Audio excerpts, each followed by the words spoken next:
Welcome to the Thinking Practitioner Podcast, a podcast where we dig into the fascinating issues, conditions, and quandaries in the massage and manual therapy world today. I'm Whitney Lowe. And I'm Til Luchau. Welcome to the Thinking Practitioner. The Thinking Practitioner Podcast is supported by ABMP, Associated Bodywork and Massage Professionals.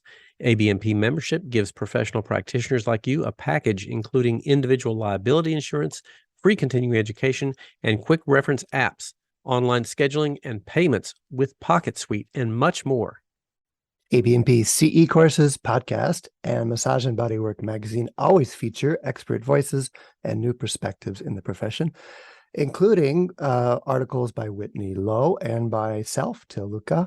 Thinking Practitioner listeners can save on joining ABMP at abmp.com/thinking.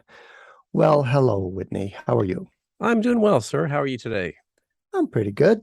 Nice to be here with you again. Last time I saw you, it was in person. That was so wonderful. It was great to get a chance to hang out with you and spend some time here. We haven't really had a chance to do that much at all before in our history. So that was delightful there at the Fascia Research Congress in Montreal. So yes, surprise, surprise. You came along. I was so glad you did. And not only did I get to enjoy the event, but I got to bounce things around with you. And now we get a chance to kind of talk about it, share our takeaways, that the dust has settled a bit. That was, at this point, a week or two ago. Yeah. We were there. So I look forward to that. Should we jump right in? Where do you want to start?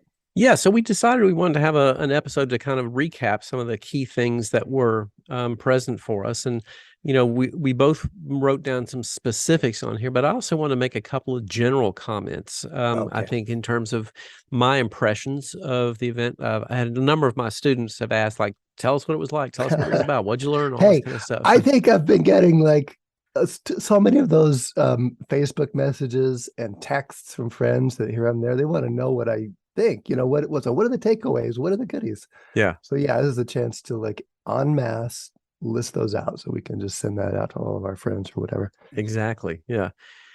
So a couple of general impressions that I had were, this was my third Fascia Research Congress. You've been to all of them? Is that right? I missed one, but I've been to 5 out of the 6. Yeah. Yeah. Okay.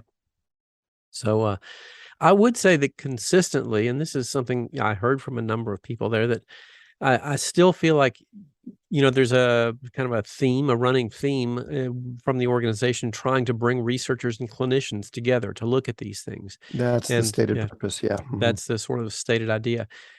My personal impression is I still feel like we're falling short of really getting a lot of attention equally to those kinds of things. There seems to be still a pretty strong emphasis on a lot of delivery of research results in most of the presentations that were there.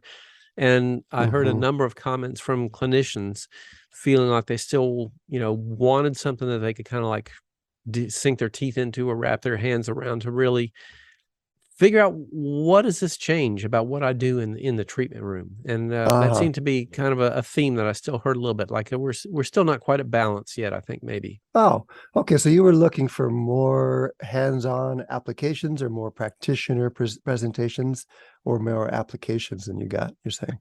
Yeah. And, I was talking to somebody about this. They had an interesting perspective. And again, let me also say, for me, there was just absolutely tremendous benefit in the outside of presentation conversations I had with colleagues and, people that I have long admired, wanted to ask them questions, went and talked to lots of folks. Those are some of the most valuable things about being at these sorts of events with people. But I was talking with somebody, I can't remember who this was, saying this, that researchers and clinicians really have different ways in which they would approach being at an event like this and what they get out of it and what they're looking for here. Because a researcher can go to a presentation or deliver a presentation and get asked questions and say, I don't know, we should go back and look at this again. And in 2 years, they come back with another tweaked study of something, looking at these different things. The clinician is trying to serve people who come to them in the clinic and want some kind of Now. immediate result, Right. Yes. something to change in their life with why they're coming to see you.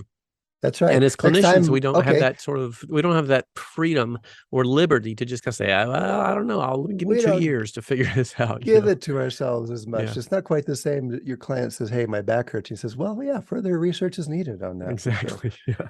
No, that's true. Yeah. We're very results oriented and action oriented as practitioners and practical people. That's why they call us practitioners. Yeah. Uh-huh. Oh, no, I think I know what you're talking about, and in terms of that balance, it certainly was a lot more research than practice, but they've all been like that. They've all Yeah. been like that, and it's I don't know if it's ever billed as an equal time for each, as much as a chance for practitioners, mostly to learn from researchers, and for researchers to get together and talk to each other. Yeah. But no, I know what you're saying, and that was the theme of most of the past events and the questions would come. Okay, so how does this apply? Well, Yeah. how can we actually use this? And that's where you and I come in. That's where you and I help translate a little bit of that. Yeah. Mhm. But I got to say, I know some of the reasoning behind that, as I understand it too, was political. In that, there is also a tradition in academia of exchanging ideas and comparing notes and getting together and trading collaborative insights and forming new partnerships. We unfortunately don't have that much of that tradition in the practitioner world. We're more competitive. Yeah. And when they started looking at who we're going to bring in as practitioners to present in this prestigious conference, it got really political really fast. Who was being left out? Yeah. And so initially there was a really clear decision. Let's not even have it about practitioners. Let's have it about the research. Now, Yeah. some of that's trickled in, and I was really honored to be one of the pre-conference presenters. I got to present my stuff for a day, as well as a few other people. So I think they're finding ways to work that in around the outside. But you're right. It's very much a research conference Mm-hmm. for practitioners as well. Yeah. And with me being there and presenting the first day, I got to say that was the big event on my horizon, both preparing for that and being ready for that, and then the delivery of that took a lot of my focus. And so by the time that was done, and I jumped in the conference itself, I was just so relieved that was behind me. Yeah. That I sat back in my chair and let the reams of information just wash over me. Mm-hmm. And so I have a few pages of notes here, but I wasn't mining it for the same pithy takeaways that I maybe have in the past when I was like writing it up for Massage and Bodywork or something like that. They Yeah. are, by the way, I know that they are going to write up a takeaways article from various people that were there. Massage and Bodywork will. Yeah. Yeah. Place to go to get some of that. Yeah. But all that aside, yeah, you said it was nice to get together with people. That's always the most heartwarming part of it for me too, is coming together with people that I haven't seen in a long time. And Yeah. I got a lot of history with some people in that world. And, so just seeing old colleagues and friends and mentors like Robert Schleip, like Tom Myers, like Sharon Wheeler, going on down the list. And then also getting to have conversations or see in person or ask questions of researchers that I have a lot of respect for, like Stuart McGill, like Helene Langevin, Peter Friedel, all these people that whose work I've been following and learning from, getting to actually go up to them and thank them for that, or actually ask them a question too. Or there was that lunch when we were sitting there during, it wasn't a lunch, it was Helene Langevin's presentation, chit-chatting with our table mates. And during her presentation about inflammation, one of my favorite topics, she says, "Oh, and there's this really interesting paper by Patricia Houston about the network analysis of systemic influences of inflammation." And Patricia Houston was the woman that was there at our table we were chatting to. Right. Yeah. Surprise, surprise. She had to stand up and take a round of applause for her work. So it was just great to rub elbows with the people actually on the ground asking the questions, doing that kind of work. Yeah, I think that's absolutely true. And in particular, your point about being able to ask some of these researchers more specific questions about what they're doing, and see them kind of light up a little bit sometimes, and recognizing some of the clinical applications of their work and everything was really fascinating. I had an interesting conversation with one of my dinner colleagues on Monday evening, and she is a researcher in the UK. Doing some work with, especially with athletics, the athletic population and fascial research. And she said something really interesting to me. She said, at the university where she is, there is, when she initially proposed what she was doing, there was a fair amount of support for it, saying like, this sounds really interesting. You're really into this fascia stuff. Let's see, tell us what you want to do. And she wrote up this, comprehensive proposal and was getting this support from everybody in the department. And then they said, well, so when do we start doing the injections? And she said, no, we're not actually looking at injections. We're looking at manual therapy. And then it was kind of like all of a sudden the blood just rushed from their faces, like, oh, we're not really interested in that. Well, because there's financial ramifications of things like that with with injection therapies and things like that. And the point that was brought up was just that a lot of the things that we're particularly interested in are still stymied by the economics of the research world of what people can get funding to look into. To be honest, manual therapy just doesn't rank really high on the list because it's not something that companies can make money from. Well, that's an interesting point. Yeah. There were, I would say the practitioners there, I didn't do a poll, but my impression was they were maybe evenly split, at least 60-40 somewhere, manual therapy to movement therapy. So there's a lot of applications now in the fascial research world to movement therapies.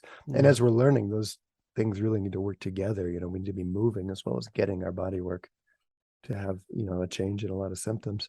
Yeah. But no, it's the same challenges there. And then there's also some of it's delivery mechanism, some of it's, financial incentive, some of it's just paradigms and university institutions. But it was, I think there were quite a number of people, at least in my one-day workshop in inflammation, quite a number of people that were hands-on practitioners working in different academic settings, either doing research themselves or involved in that. So that was it was cool to see too. But you're right, we are on the fringe in terms of the medical world. Yeah. Sense. Yeah. So tell me a little bit about let's drill down into some specifics here. Like, what are some specific takeaways for you? What really get to the lit your takeaways. bulb, so to speak? The stuff people were texting about. So Til, tell me what do I need to know about this? Yeah. I have them. I'm still prevaricating a little bit here because the overall impact of the event really was the breadth of the field and the ways that the different disciplines are coming together and interacting, and everything from oncology to tissue science, to physics, to exercise, and to rehabilitation, to movement.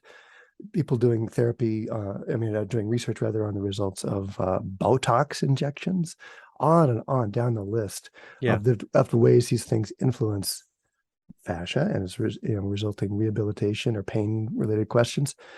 So the takeaways that I was looking for were, again, things that I can apply in my practice. And I got to hand it to my friend, colleague, and mentor, Robert Schleip. If I could, I would have him on every episode of this podcast. So I'm glad you stopped me from that. And he stops me as well. Well, maybe I shouldn't stop you. I mean, I would love to delve into those conversations too. I mean, my list of questions that I wanted to ask him got longer and longer. As we go. Yeah. And he's been in the background. He's on the board, the selection committee, and on the board of directors of this event. He doesn't take a front row seat in the presentations. He sits right up front listening to the presentation, but he doesn't get up on the stage that much. But the one time he did, which was actually in a breakout, he gave a little overview of some of the most interesting research happening on a small scale now in the fascial world. And one of those was a study on tissue stiffness as correlated to depression scores on a depression instrument. And I have to drill down and get the reference a little better. He mentioned it in his recent Massage and Bodywork article as well, which is actually, I want to just recommend. It's a really good overview of both some of his historical thinking and the research he's been working on for a couple of decades, but then the most recent updates. He did a great job of encapsulating that. again, in the most recent article of Massage and Bodywork, which I'm looking for, and I do not have here on my desk to give a date, but I'll bet you could find that pretty easily. It's on their site, and I know you can access it for free if you're not a subscriber. Was that in the recent fascial special that they did? Yeah, right. It was their special fascia edition. He wrote a feature article, and in that article, he mentioned this research where they were using an indentimeter, a little device that measures the pliability and elasticity and stiffness of the tissues, and they measured a standardized place on the body, and then they scored people on a depression instrument answering questions.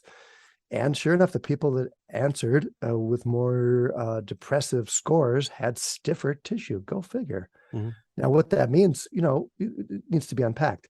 Do we get depressed because we're stiffer, or are we stiffer because we're depressed? All those kind of questions. But it's unusual in that it is a correlation across this body-mind continuum that we know about, that it seems intuitive to us and that we kind of assume is there, but it's rarely researched and rarely actually measured in the ways that the study he was laying out was. I can't remember. I think I was in that presentation, and I can't remember if somebody asked him, for thoughts of what that potentially might mean. Like, it just simply what comes to mind is like maybe people who are depressed are a whole lot more sedentary because they don't want to get up and do anything. And the mechanisms of why that comes about. Yeah, that may be part of what leads to that. We could speculate about any number of mechanisms. There are inflammatory patterns that involve a kind of reactivity that are involved in depression and involved in tissue stiffness. So there's some shared mechanisms that go across the kind of bio-psycho barrier. Yeah. So there could be, all kinds of things happening there. But yeah, for sure, levels of activity, all those things would need to be considered. And then it becomes what can we do to change it? In other words, if we change the tissue stiffness, does someone's score change, or the other way around? Yeah. And I think one of my most interesting or most enjoyable, I gotta say, conversations with him was on the dinner cruise out on the water there, where we're talking and socializing. And he said, someone started playing the music, and he says, it's a proven fact that you can't frown and bounce at the same time. So there's a whole group of us bouncing up and down there on the deck, trying to keep our frown and bounce. Yes. So we're jumping up and down, trying to frown. And there's something to that, where it's just that state of mind shifts is when you're changing your state of movement as well. Yeah. Interesting. Yeah. Unscientific study. Right. All right. How about you? What's one of yours? Yeah. So, there's quite a number of things that sort of like piqued my curiosity, but I'm a biomechanics geek. So I was going to a lot of the presentations that were around this. And one of the things that struck me as kind of a theme, this was actually across a number of different presentations, that I think is really relevant for a lot of massage and soft tissue manual therapy practitioners, especially those who are working with active populations like high-level athletics and things like that. This concept and idea about tissues working in series together and elastic recoil in the connective tissues. And in particular, what we're talking about here is, I think it might have been Stu McGill's presentation where he initially talked about this, but this was also in Mark Driscoll's keynote as well, looking at the role of the lumbodorsal fascia in force transmission across the spine. But he gave an example of a kangaroo as an animal which has a tremendous amount of power generated to be able to hop, lift its body weight and hop like it does. And same thing with an antelope.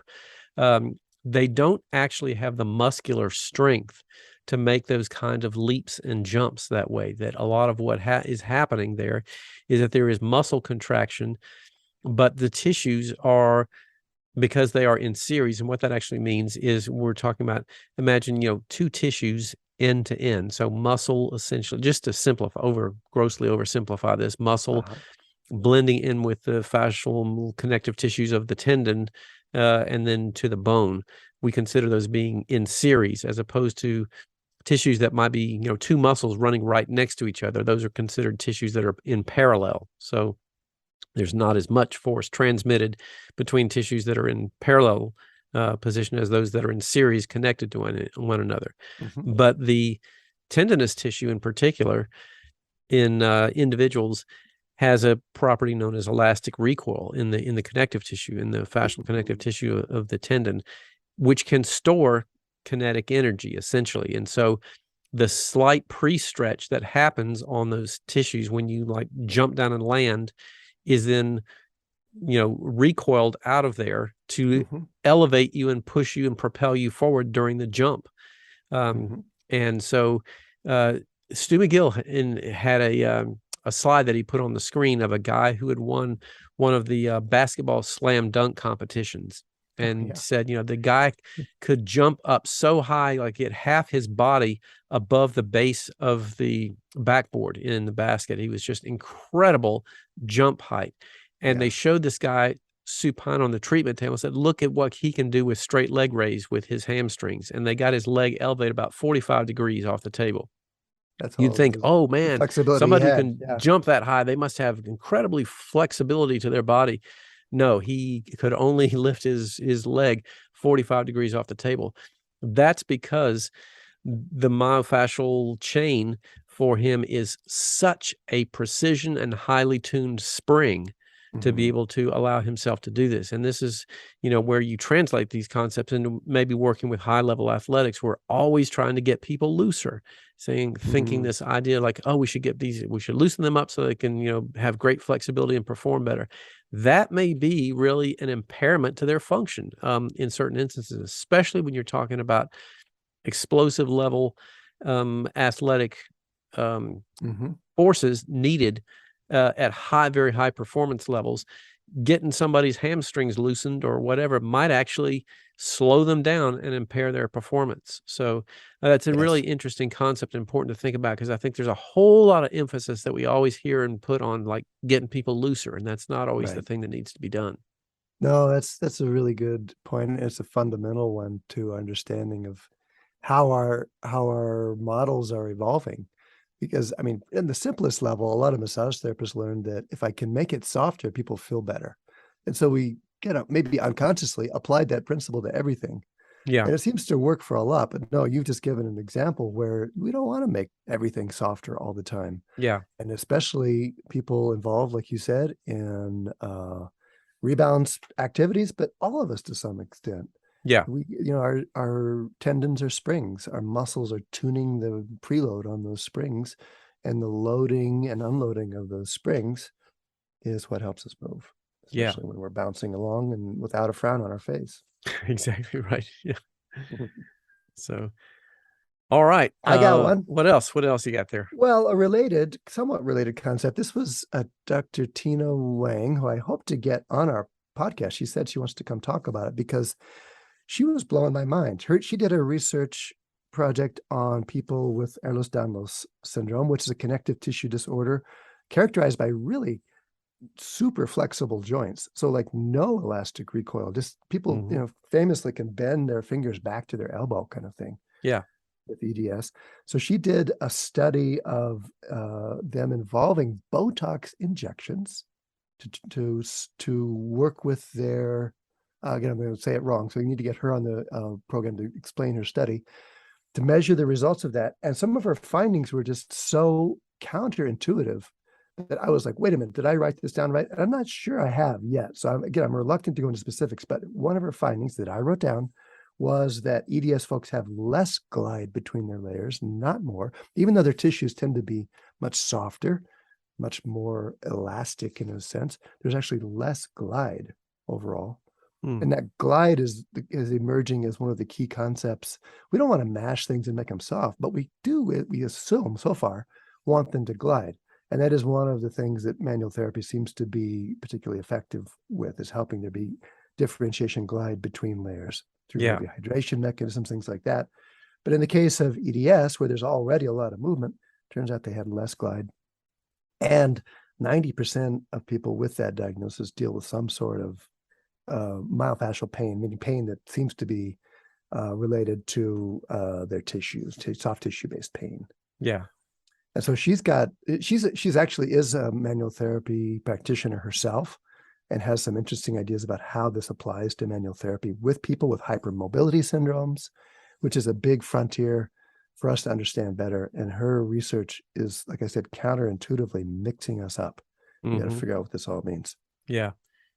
And an important sort of caveat with thinking about this in relation to manual therapy, many patients with EDS can't take deep pressure work. Thank you for mentioning that. So, you know, if what we might be able to do might, for example, help encourage some gliding between those more superficial layers where there is such rich sensory innervation, those could be some of the best strategies for working with some of those kinds of people. That's right. Or the plot thickens where they can take deep tissue work. They even want it because they feel stiff and feel painful, but there's very often an extreme reaction afterwards. Yeah. A lot of people are in pain and feel stiff to themselves, even though they feel soft to our hands and they're very flexible, and will guide their practitioner to deeper and deeper work, and then the next day just be destroyed. Yeah. Yeah. So that's the classic EDS. Yeah, and that's a good thing to remember. My mother had EDS, and you know, she could just, you know, accidentally bang her hand on the table or something like that, not necessarily feel extreme pain or discomfort or anything like that at all. But the next day it would just be absolutely blown up, swollen, and you know, bruised incredibly, you know, capillaries just, you know, breaking down everything. And so she had some issues early on. I think, well, part of this is that they didn't really know a lot about EDS when she was young. And so she and her brother, who both had this, you know, frequently were having problems with, you know, trying to figure out what was going on with them and everything. But I'll bet. I remember we're still trying to figure it out. Yeah, there was some things, you know, I remember when my mom told me one of her very good friends came up to her one time, you know, she came into work with some like really bad bruise on her face and blood vessels, you know, broken in her eye, and her like, do you need me to help you, like, you know, be safe at home kind of thing, you know, because she had this perception that maybe there was some domestic abuse going on at home. But she said, no, this is not the issue here. So, you know.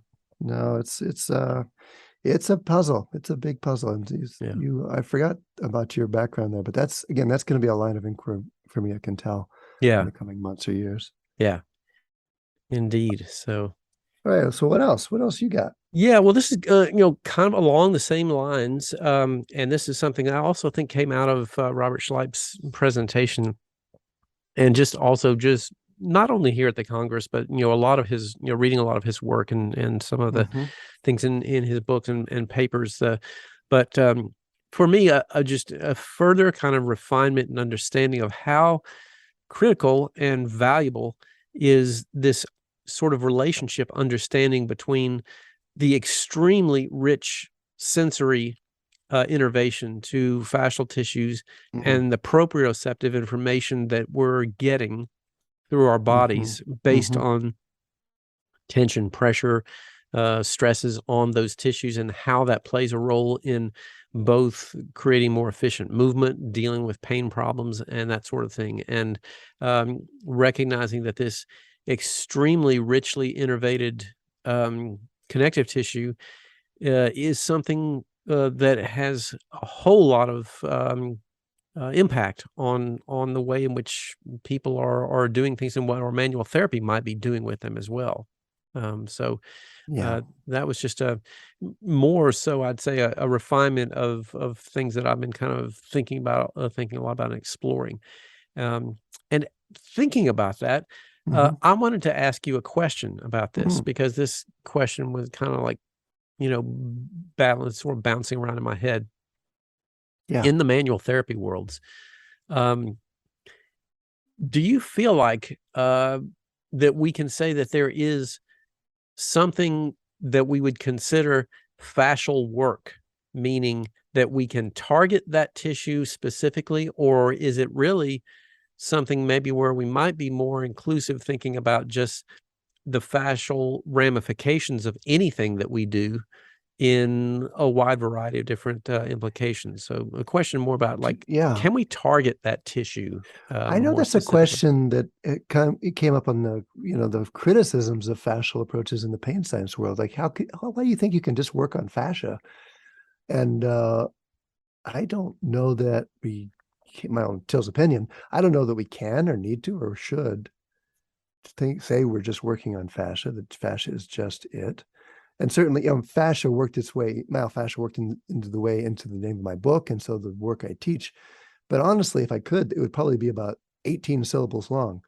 Mhm. It'd be neuroosteo-psychosocial myofascial. It'd be, everything would be in there. Yeah. Because no, we're not just targeting fascia. Anytime we I mean, so they're conceptual models. I mean, as you know, Whitney, they're not, I don't know any empirical or objective test that can show that we're able to touch anything other than skin. And there's debates about, say, the frictionless interface idea, things like that. Say, how much can we affect anything under the surface? But in my mind, it's not so important that I just touch fascia. It's not what I'm trying to do. Yeah. It's not what I'm trying to do at all. I am feeling things under my hands, and I'm responding to what I feel, and I am asking and finding out what my client feels, and together we're working on those things. And it makes sense to me, based on the learning I've had done in this field and in others, that we're getting a lot of sensation from what we call fascia. A lot of the nerve endings are embedded in different fascial layers, so that our brain is getting more bandwidth from those layers than probably any other structure, with the skin coming close. But there's a slight numerical edge, I guess, for the fascia over the skin. But that aside, I don't think it's so possible to say we can work just on fascia, or that we need to, or that we should be. Maybe as a therapeutic narrative. I mean, just like chiropractors work on bone, or acupuncturists work on chi, or something like that. It's like a model we use, but is that objectively the case? Who knows? Who cares? Yeah. What do you think? Well, for me, it's always, I know that I'm overly analytical about a lot of different kinds of things, but I like to know why things work, what's happening. And so for me, it kind of plays into the whole narrative of trying to figure out what are the physiological effects of soft tissue manipulation. And sort of like, in order for me to think about, like, how do I maximize certain effects for certain types of things where I'm trying to help somebody this way, or certain types of things where I'm trying to help somebody another way. And so for me, I think it's more of like falling under the umbrella that I don't really have a strong sense of feeling like we can really target that tissue there. And again, this is sort of narratives of some different types of technique approaches that, and I think a lot of them are older narratives that we don't hear so much. So I don't think it's so much about targeting that particular tissue as it is having a better understanding of the systems that are around, and the way in which, I mean, especially if you look at Schleip's work, it's very difficult to talk about fascial tissues without talking about the neurological system, because they're just so enmeshed with each other. So it's almost like you said, it's the neuromyofascial osteo,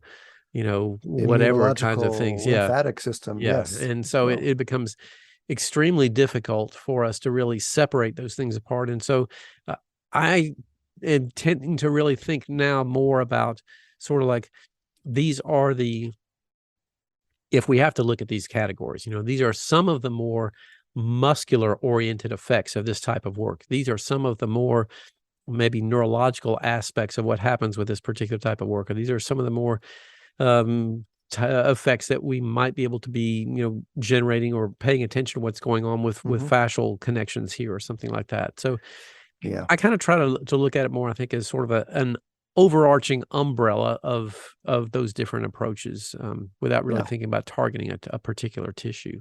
Well, fascia's role in the body as connective tissue has lent at the theme of connecting and integrating too. So when we talk about a muscle, another term for muscle is a myofascial unit. It's almost impossible to talk about muscle separate from its fascia that invests it and forms it. And the same is true for a nerve. The same is true for a blood vessel. The same is true for an organ. They're all fascial structures with different specialized cells and structures within their fascial envelopes. So in that sense, anytime we talk about something fascial, we're talking about something else. And anytime we talk about something else, it includes a fascial, a connective tissue, a collagen-based kind of structure there as well. Yeah. And I think there have been some gross oversimplifications of some of these concepts and ideas. as they entered into our world, people saying things like, well, fascia's everywhere, so it does everything. It's just like, that's just a gross oversimplification of some of those facets of anatomy. But also saying well, we can't, there's a study that says we can't, mechanically elongate fascia, so there's no point in talking about it. So, there's different sides of the pendulum. Because that's right. Yeah, no, it's true. And it's the pendulum is swinging around, and it goes from like, wow, fascia is amazing. Yeah. It's so cool, to like, fascia is totally irrelevant. And they're both true. They're both true. Yeah. It all depends. And that's the title that's on this conference we went to. It's the Fascial Research Congress, and that was the unifying theme. But, in Berlin back 4 years ago, really the theme that was emerging is it's less about the fibers in this tissue, and it's more about their fluid interactions. Mm-hmm. Yeah. And that theme continued here, where it's becoming less about this, stuff, and more about what it does, more about the ways it interacts, and more about the processes that are going on within it.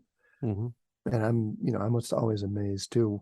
One of the presenters I was most looking forward to, Peter Friedel, has we just got a little bit of him in Berlin, the last one. This time he had a whole morning, a whole longer keynotes presentation, where he was sharing his amazing images of cellular motility within fascia, within the layers of the connective tissues involved. Most of his research is around oncology and tumor spread. So he was showing the ways that cells move in that situation, but it applies to wound healing, and it applies to new tissue formation and all kinds of things, how the fibroblasts essentially find their channels through the tissue and weave together the fabric of the tissues based on its fluid channels, and also do their inflammatory effects of inflammatory resolution and turning down inflammation by going places in the tissue. Is it time for his headline? Should we go into I think it's definitely time for that. Yes. Yeah. His presentation was spectacularly visual. He had these amazing micrographs where he'd show real-time living tissues, the cells moving around in them. And one of the questions him as a cancer researcher gets is, should we be massaging tumors? Mm-hmm. And there's various lines of thought around that, but he said, let's see. So he got a rat specimen with the tumor and took a probe and starts massaging it, and was able to photograph tumor pseudopods, this parts of the tumor spreading out into the channels around the tumor. And the room was, of course, silent. We were shocked to see okay, here's somebody massaging tumors out into the tissue. And then his next slide was, don't massage tumors. Mm-hmm. That was his takeaway. Thank you very much, everybody. Have a good day. That was the end of the presentation. And there were a lot of jaws laying all over the floor after that. That's right. Yeah. It was because it's been such a battle in the oncology massage world to say, listen, just because someone has a cancer diagnosis, we shouldn't be afraid to touch them. We shouldn't be afraid to give them the benefits that they get from hands-on work. Yeah. And of course, you take this, his final slide, don't massage tumor, to its logical conclusion, and that complicates that question quite a bit. Yeah.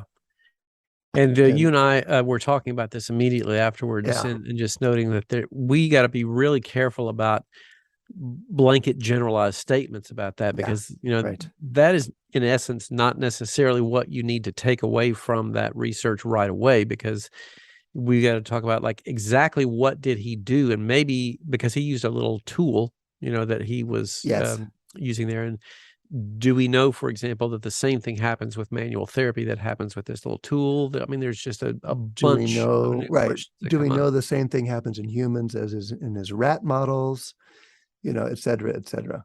And he himself said, well, this is maybe accelerating a process that was happening anyway. Maybe we push some of the pseudopods out there 1 week sooner than they would have got there on their own. Yeah. So there's lots of questions there about even his conclusion, don't massage tumors. But I think most of us would agree, if we know there's a tumor there, we don't want to go massage it, for goodness sake. Yeah. But it does raise some questions that I think are going to be reverberating for a while about this. How do we reconcile the benefits that people get from the work with the theoretical risks that he was able to show in the laboratory. Yeah. I mean, just, and again, to put even more disclaimers on it, we don't know what this means. It's one study in rodents. It's one slide in one conference. There's been a couple decades now of people looking very hard at this question, and the existing takeaway is, you can safely work with people with cancer for sure. And there's so much benefit that comes from the work we get. And very important to remember in the process of research that oftentimes there's a debate, between individuals whom, somebody may find something completely different. And maybe there were just some odd things that happened in this particular group of specimens that were being studied. Until that is replicated a number of times, or there's some other things that look into it more specifically, I think the caution that we were sort of talking about with a lot of people afterwards is like, well, let's don't just freak out about this yet, in terms of completely altering what we think we know. I hope to get him on the program and talk to him about his really interesting work about this cellular motility idea, that idea in particular, but also the implications for wound healing and the understanding of how fibroblasts work, how they decide where to lay down tissues, that, the active involvement of individual cells in that whole process, and the effects of mechanical forces on them. Of course, that's in the back of my mind, is what does this mean for me in my hands-on practice? He's measuring the effects of mechanical forces at the cellular level. Yeah. Jules Mitchell referred to this when we talked to her about her stretching book, Biomechanics, Yoga Biomechanics. Jules Mitchell talked about, well, there's all these effects we know mechanical forces have on tissue, but then there's cellular effects as well. And it turns out that the cell function, especially fibroblasts, and Helene Langevin mentioned this too, we're just beginning to understand how mechanical forces like loading and perhaps like massage and manual therapy changes the way that cells function. It changes the way they lay down collagen, or the way they deal with inflammation, the way they do their jobs. Yeah. So okay. Good stuff. What else? You got any more? I think those were the key points of things. I kind of wrapped up several things together in my sort of key point takeaways there. So I think that's kind of a good overall summary of the big things that were pertinent for me. Anything else that you have? There's so much. I got pages of notes, like I said, but I think those were the ones where the pink highlighter came out and go, this is the one that has a really clear application. Yeah. And it's going to keep settling out. This is what it was like for me after the previous ones too, that these ideas sort and sift. And I find myself actually thinking about them in the practice room in ways that I didn't anticipate. I didn't anticipate at all. So they're already trickling into my my thinking and my teaching and my work. Yeah. Again, just as in terms of a sort of retrospective, also of just sort of like looking across the decades, I would just also want to say that I find it both remarkable and just inspiring and invigorating to see the interest in manual therapists having about science and research and learning more about what we do, and the flip side of that, researchers having interest in what happens in manual therapy approaches as well. And it's really, we got a long way to go in terms of like getting those places connected. But, I remember what it was like, and I'm sure you do too, of the early days when we were just sort of in a whole lot more in silos without being, having a lot of connection with those types of things. And to me, it's both inspiring and exciting to see the connections that are being built, and the bridges that are getting built, and the ability that we have, for example, like you said, but for us to sit at the table and talk with Patricia Houston about a lot of these fascinating things, and have a conversation with all these other folks about seeing like the interesting places where our work intersects and collides with other things that people are doing, and see like, wow, I never really thought about this. And so or just the poster presentations, a couple dozen maybe posters of people in the midst of various research projects, and just the creativity and the breadth of the questions people are investigating. I think everything from breast cancer to the Botox EDS study I mentioned, on and on down the list. Lots of interesting things coming up. So speaking of things coming up, You got some stuff still coming up here too. Well, that's right? nice of you to mention that. Yeah, this is right after this episode airs. I'll be starting my principles course in the ilia and SI joints. We've been pitching this every episode for the past few, so it's this will be the final pitch. It's not too late to join live if you're listening to this before October 5th, 2022, or it's available later by recording. But I hope you do come jump in live. You can just listen to the lectures, or you can do the whole package of options, of learning options, including small groups, practice periods, recordings, on and on. Again, October 5th, this is the first lecture date. Advancedtrainings.com is where you go to find out about it. So thank you for mentioning that, Whitney. That's my little advanced training sponsor pitch. And then I also want to thank our other sponsors. And ABMP was our opening sponsor. Our closing sponsor today is Handspring Publishing. It was nice to meet them there, to actually get Jessica Kingsley and their people were there with their Handspring collection. It was great to get to know them and talk to them there at the Fascia Research Congress. Yeah.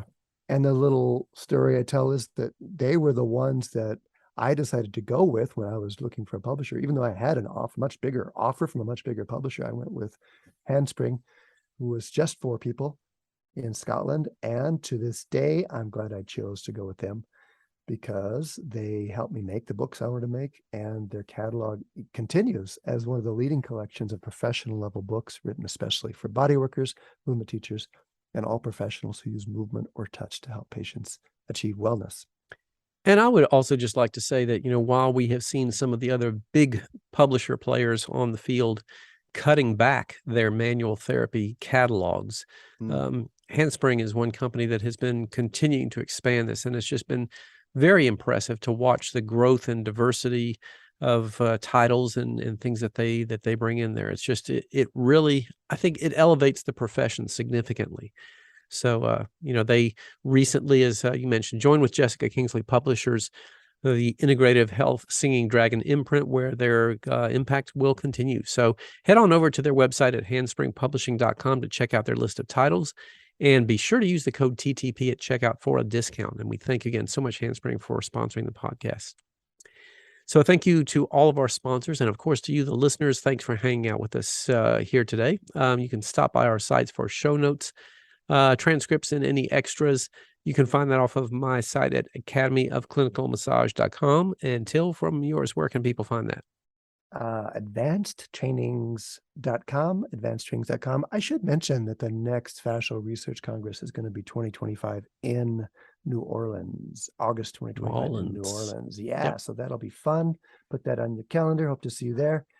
If there are questions or things you want to hear us talk about on the podcast, Whitney and I, just email us at info@thethinkingpractitioner.com, or look for us on social media just under our names. My name is Til Luchau. How many of those names do you have? Yeah. So yes, and you can find that also under mine at Whitney Lowe on social media as well. You can rate us on Apple Podcasts, as it does help other people find the show. That's quite important. So take a moment to do that if you can. You can also hear us on Spotify, Stitcher, Google Podcasts, or wherever else you happen to listen. And please do share the word and tell a friend about it so they can learn from it as well. So thank you very much, sir, for that recap. Once again, it was great to hang out with you in 3 dimensions over there in Montreal for a little while. And we'll look forward to it. It's nice to debrief as well. So we'll look forward to our next conversations, wherever they may take us. Some of these are going to be part 2s. I got my wish list of people to talk to from that conference, and I know we'll be finding more interesting things to talk about as we move forward. Yes, indeed. We did, plant some seeds with quite a number of people there that we said, hey, we got to have you come talk to us because our listeners want to hear some more about what you're up to. So those will be some other interesting topics we'll get to here shortly. Yeah. So, all right. Until then, we'll see you all again in 2 weeks. Bye for now. Okay.